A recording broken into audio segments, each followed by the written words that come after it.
He's specifically choosing words at the end of the song that have a high syllable count in order to make it seem like there's an acceleration effect.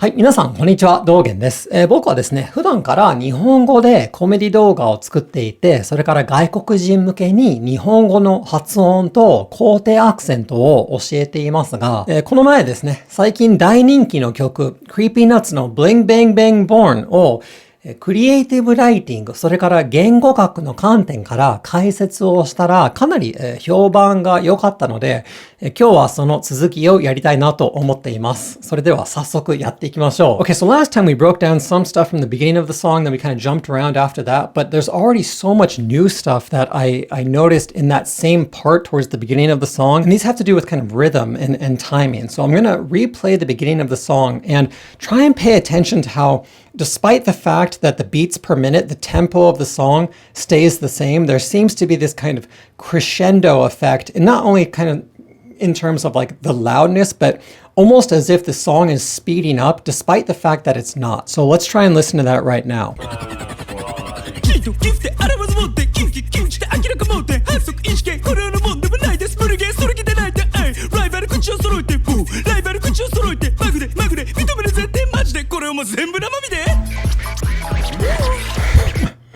Oh, it's so good. So again, if you're like me, you probably felt like there was kind of like this acceleration going on. But what exactly is this? Why is this happening? Well, I initially thought what was happening is that the amount of rhymes per line was accelerating. We talked about in the previous lesson how at the end of this particular bit, bagure, magure, we can see that the consonants and the vowels are rhyming there. But the more important thing that I'd like to stress is that right here, these words, bagure, magure, those are back to back, right?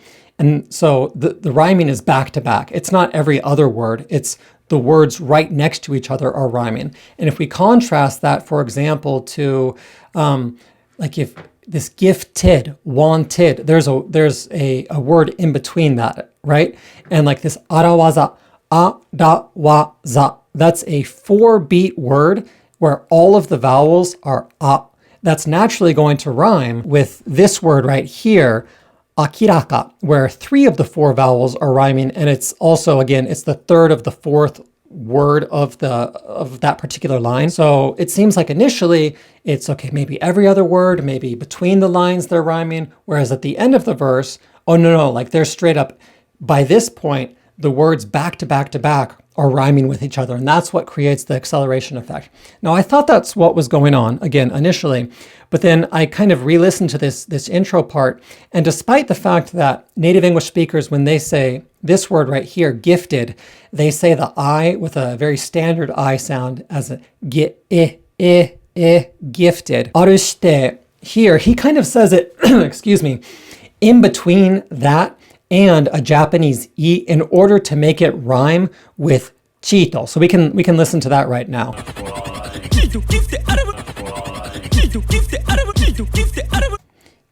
It's kind of, again, kind of in that same general high register up there in order to make the words rhyme. He's kind of stretching a little bit there. So that kind of debunks the initial hypothesis that I had about only the later lines in the chorus having rhymes that are back to back to back. So I had to come up with a second hypothesis, and I actually think that I did figure it out.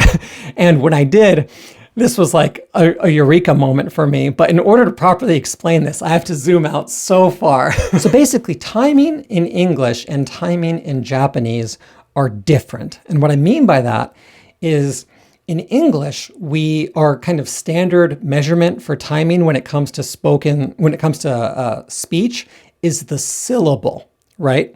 Whereas in Japanese, it's actually the Mora, or you can kind of think of that as like the beat. It's a beat, a single beat. So what is a syllable? Well, to put it simply, a syllable is basically, again, it's a measurement of speech which only has one vowel sound in it. And it can be surrounded by consonants, but it doesn't have to be. Now, you may have noticed that I said vowel sound, and this contrasts with vowels that are written down. And what I mean by this is if we take a look at the word cheat, for example, if we look at how the word cheat is spelled, I'll put it up on screen right here for you guys. CHEAT. E-A-T. Now, E and A are both a vowel, right? Those are both vowels. However, when we say it, there's only one vowel sound. And that's why if we look at like a dictionary pronunciation key for the sound, we can see that there is only one vowel listed in it. Because again, the trailing A, that doesn't get pronounced in modern English. The important thing that I'm trying to stress right here is that cheat, we've got an affricate, that's a consonant at the beginning of the word. And then we've got a single vowel in the middle, E, and then we've got a voiceless alveolar stop at the end of the word, so another consonant. Cheat. Cheat. If you're a native English speaker, you can kind of tell just kind of in your bones, yes, that's a single syllable word. But again, the reason behind that is because there's only one vowel sound in that word, one vowel sound. Now, we can contrast that with a word like American, in which there are four syllables because there are four vowels. There is a, e, I, a. Those are the four vowels. A, mer, I, can, right? Now, again, we can see that if we write down the word, we can see that the syllables they have different length, right? Because the first syllable, it's just a single vowel and it doesn't even have a consonant on either side of it. It's just A. And it's being pronounced as, again, mare. And then the second syllable is mare. That's 3 letters. There are consonants on either side. There's the M at the beginning, and then there's the vowel in the middle. And then again, there's the consonant at the end, the R, mare. So 3 letters, 1 syllable. And then we see the same thing with the I, can. I is a short syllable. It's just the vowel, again, no consonants. And then can does have consonants on either side with the vowel in the middle. So the important thing with syllables isn't the consonants on either side, it's how many vowel sounds. And again, there can be consonants on either side, but there doesn't need to be. And we've seen that just now with the word American, in which some of the syllables have consonants on either side of them, but some of them don't. Now in Japanese, the standard measurement for length in speech is not the syllable. It's actually the mora, which you can kind of think about as the beat. And this is what Japanese people have in their mind when they're speaking. And this is actually one of the reasons that so many native English speakers, myself included, have so much trouble sounding 100% native in Japanese. When you start to learn Japanese, you might have a lot of trouble distinguishing between, differentiating between yume, which means dream, and yume, which means famous. And the reason for this is because, again, native English speakers, we count in syllables. We count in syllables, not beats. And dream, yume, this is 2 beats and also 2 syllables, yume. However, yume, this is also 2 syllables, but 4 beats. So the 2 syllables are, of course, yu and me, and the 4 beats are yu, u, me, e. So again, as a native English speaker, we're only thinking about the syllables and we're used to syllables. And because of that, it's difficult for us to suddenly switch to a different time signature, if you kind of follow me there. And this is true for long vowels, but not only long vowels, but also for this sound, the hatsuon.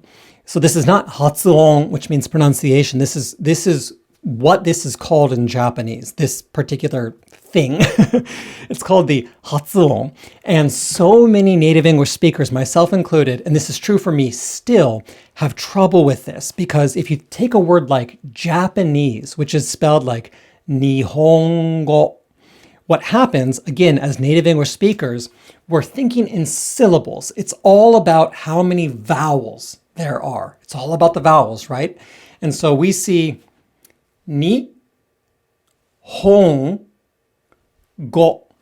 So our internal metronome, it's going like ni, hon, go, because we're thinking about the vowels. We distinguish the syllables by the vowels, not the consonants. However, in Japanese, the Japanese internal metronome, it goes like this. Ni, ho, n, go. So there are 4 beats in this word. And if you're a native English speaker, you're going to have the tendency, and I still do this again, is to squish the ho and together and it's going to be just slightly too short. You're going to say, I don't know if I can do this on the spot, but you're going to say Nihongo, where you have to hold it just an extra beat, as in Nihongo. You have to hold that for the single beat. You can't think about it in terms of the syllables that you've internalized your entire life. You have to separate them into beats. Okay, so how does this relate to the song? I think that this kind of becomes like a bigger discussion about how rap at like a fundamental level works in English versus how it works in Japanese. So rap, of course, was born in the United States. And generally speaking, if I kind of really reduce rap into like a really kind of like simplification of what rap is, I would say maybe it's speaking to a beat quickly, right? But because in English, where rap was born, we do that with syllables, it can be very difficult to do that in Japanese because the standard unit for measurement in Japanese, again, isn't syllables. It's beats, it's Mora. In just my personal opinion, the really good rappers in Japanese, they do rap at the syllable level. And I think, as opposed to the beat level. And I think that we see this in this particular song, and I think that we can see the acceleration effect because there are more syllables per line, relatively speaking, at the end of this verse as opposed to at the beginning of this verse. So that was so much talk. So let's now break down what I'm talking about. If you look at the first line of this particular song, Chito, gifted, arawaza, wanted, and then kinki, kinjite, akiraka, moten. He's rhyming wanted with moten. Chito, gifted, arawaza, wanted, kinki, kinjite, akiraka, moten. So let's listen to that real quick.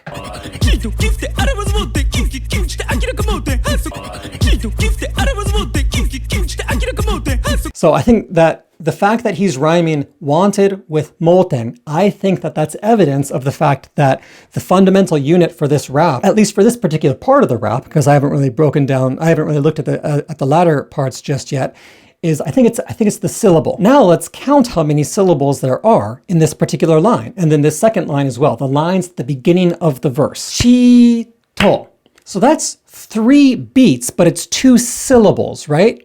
2 syllables. Chito. That's true for gifted too. Gifted. Arawaza, that's 4. Arawaza. And then wanted. That's 2 syllables. That's 10 syllables in this first line of the song, right? Now, if we go to the second line, again, we're counting in syllables, not Mora, not haku here. Kinki, kinjite, akiraka, moten. So that's 11 syllables. So 10 syllables and then 11 syllables, right? Basically, the point here is that earlier on in the song, there are a fair number of sounds that use the hatsuon. Again, kinki, kinjite, akiraka, moten.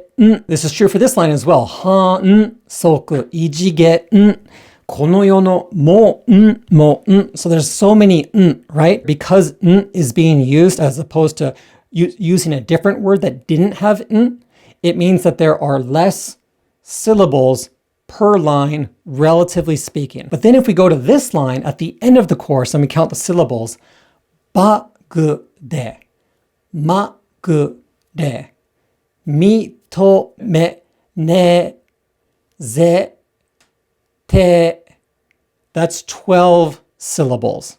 And you might say, well, 12 and 11 isn't that different, but when the tempo of the song is staying the same and you are introducing more syllables, then it necessarily is accelerating. And then this final line, again, maji de, kore o ma ze, ze, that's 1 syllable, bu, na, ma, mi, de, that's 13 syllables. So it's true. It's true, there are more syllables per line, despite the fact that he's staying on the same time signature, despite the fact the tempo hasn't changed. And that's what makes the song seem like it's accelerating. It might be kind of tempting to argue like, well, obviously, if he's saying more in the same amount of time, then of course it's going to seem like he's speeding up. But it's not the fact that he's saying more, so to speak, it's the fact that he's choosing words that have more syllables, even if they have the same amount of beats. I really want to drive this point home, so I'm going to display both of these lines next to each other on screen and break them down by both their beats and syllables. So the kinki kinjite akiraka moten. This has 15 beats, 15 different hiragana sounds in it, right? Contrast that again with this, マジでこれおま全部生身で that's only 14. That's only 14 hiragana. So even if we break it down into hiragana, the very base level for timing in Japanese, the earlier line literally has more beats than this one. If we look at the number of syllables for the line earlier, despite the fact that it's 15 beats, it's kin, ki, kinjite, akiraka mo ten. So that's 11 syllables. The later line, it was maji de kore o ma zenbu namami de. It's 13 syllables. So despite the fact that the other line, the earlier line in the song, literally has more beats in it, literally has more hiragana, because there are more hatsuon in the earlier line, that creates more grouping, which results in less syllables. He's specifically choosing words at the end of the song that have a high syllable count in order to make it seem like there's an acceleration effect. This is so interesting to me because it feels like this is finally answering this kind of riddle that I had in my mind forever, which is like why I'm not personally, why I don't resonate with some form of Japanese hip hop as much as American hip hop, despite the fact that I'm pretty much fluent in Japanese and I can understand what they're saying and stuff like that. It's like, why isn't this resonating with me so much? Is it the lyrics? Maybe. But my theory now, after kind of thinking this out loud over the past like half hour or so, is that this is because potentially maybe some of the rappers in Japanese are kind of rapping with Japanese rhythm, with mora and beats, as opposed to with syllables. And maybe what's happening is that as someone who was raised with rapping and with rapping that uses syllables, generally speaking, it's a little bit harder for me to get into Japanese hip hop, certain Japanese hip hop and rap in which the timing is with mora and beats. All right, but I gotta get going now. I've been talking about this particular phenomenon forever. As you guys know, I teach Japanese pronunciation and pitch accent on Patreon. If you thought this video was interesting and informative, I would highly encourage you to go check that out. It's a great series. It's everything that I would have wanted to know when I was learning Japanese. Thank you guys so much for your support. Let's do this again soon. I'm having a lot of fun with these videos, so let's do the entire song. See you guys soon. Sayonara.